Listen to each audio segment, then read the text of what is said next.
Hello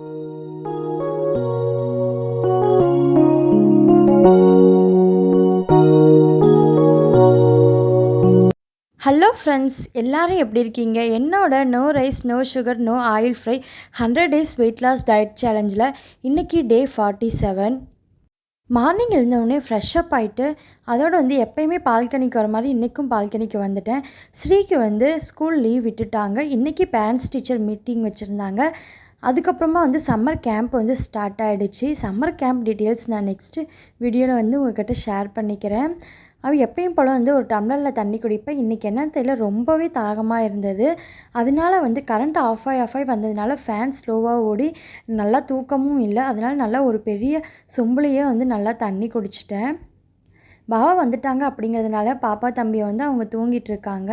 அதனால் பாப்பா தம்பி தூங்கிட்டு இருந்தாலும் பாபா கூட நம்ம கீழே இறங்கி நடக்கலாம். நான் இப்போ காமிக்கிறீங்களா அந்த கிரவுண்டில் தான் முன்னாடிலாம் நடந்துகிட்டு இருந்தேன். இப்போ 1 மந்த்தாக பாபா வெளியூர் போனதுனால என்னால் நடக்க முடியாமல் போயிடுச்சு. அதாவது டெரஸில் நடந்துகிட்டு இருந்தேன், கீழே கிரவுண்டில் நடக்கலை. அதனால் இன்றைக்கி நான் ஓகே அவங்க வந்துட்டதுனால அவங்க தூங்கிட்டு இருக்காங்க பாப்பா தம்பி கூட சேர்ந்து. அதனால் நான் கீழே இறங்கி நடக்க வந்துட்டேன். எனக்கு டெரஸில் நடக்கிறப்ப நான் கீழே நடக்கிறத ரொம்ப மிஸ் பண்ணுவேன். எனக்கு கீழே இறங்கி நடந்ததுக்கப்புறம் தான் ரொம்ப ரிலாக்ஸாக இருந்துச்சு. கரெக்டாக ஒரு 6:15 இருக்கும் டைமு. ஸ்ரீயோட parents teacher meeting school timing 10 to 12 o'clock வரைக்கும் கொடுத்துருந்தாங்க. அதனால் மெல்லமாகவே எல்லா ஒர்க்கும் பண்ணேன்.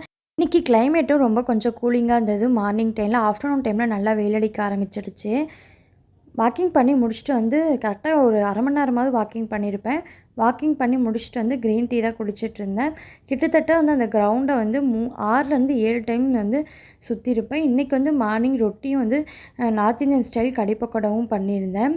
இந்த ரெசிபி ஷார்ட்ஸ் வீடியோவில் ஷேர் பண்ணியிருக்கேன். இல்லை டீட்டெயிலாக உங்களுக்கு வீடியோ வேணும் அப்படின்னு சொன்னால் கண்டிப்பாக கமெண்ட்டில் சொல்லுங்கள். சூப்பராக இருக்கும் சப்பாத்திக்கு. இது ஜீரா ரைஸ்க்கு, அப்புறம் நார்த் இந்தியன் ஸ்டைல் எல்லா டிஷ்ஷுக்கும் ட்ரை பண்ணலாம். நான் கூடயும் ரொம்ப நல்லாயிருக்கும். நான் இன்றைக்கி நார்மலாக ரொட்டி கூட தான் கடி பண்ணியிருந்தேன். கடி பக்கோடா அப்படின்னு சொல்லிட்டு சொல்லுவாங்க நார்த் இந்தியன் ஸ்டைலில். நானும் ஒரே ஒரு சப்பாத்தி வித்து கடி எடுத்துக்கிட்டேன். கூட ஆயில் ஃப்ரை பண்ணதுனால நான் ஆயில் ஃப்ரை பண்ணி அதில் போகிறதுக்கு முன்னாடி கடி எனக்குன்னு தனியாக எடுத்துக்கிட்டேன். நானும் பாப்பா தம்பி எல்லாருமே ரெடியாகி பேரண்ட்ஸ் மீட்டிங் போயிட்டு வந்துட்டோம். லஞ்சுக்கு ஒரே ஒரு மாம்பழம் மட்டும் எடுத்துக்கிட்டேன். இன்றைக்கி என்ன ஃப்ரூட்ஸும் மாம்பழம் மட்டும்தான் இருந்துச்சு. அதனால் மாம்பழம் மட்டும் எடுத்துக்கிட்டேன். நான் முடிஞ்சளவுக்கு ஃப்ரிட்ஜில் உடனே எடுத்துக்கிற மாதிரி பார்த்துக்க மாட்டேன். ஃப்ரிட்ஜில் வெளியே எடுத்து வச்சுட்டு கூலிங்கில் போனதுக்கப்புறம் சாப்பிடுவேன். இல்லை அப்படின்னா முடிஞ்சளவுக்கு வெளியவே வச்சுருவேன். அதோட நைட்டு டின்னருக்கு எப்பயும் போல் தான் ஒரு கப்பு தண்ணி, அதில் 5லேருந்து 6 நியூட்ரி சாய்ஸ் பிஸ்கெட்டை தண்ணியில் தொட்டு சாப்பிட்டு என்னோடய டின்னரை ரொம்ப சிம்பிளாக முடிச்சுட்டு, எனக்கு இதுவே நைட்டு இந்த நியூட்ரி சாய்ஸ் பிஸ்கெட் சாப்பிட்றதே இப்போ ரொம்ப ஹெவியாக இருக்கிற மாதிரி இருக்குது. வீடியோ உங்களுக்கு பிடிச்சிருந்தால் லைக் பண்ணுங்கள். நெக்ஸ்ட் வீடியோவில் பார்க்கலாம். பாய்.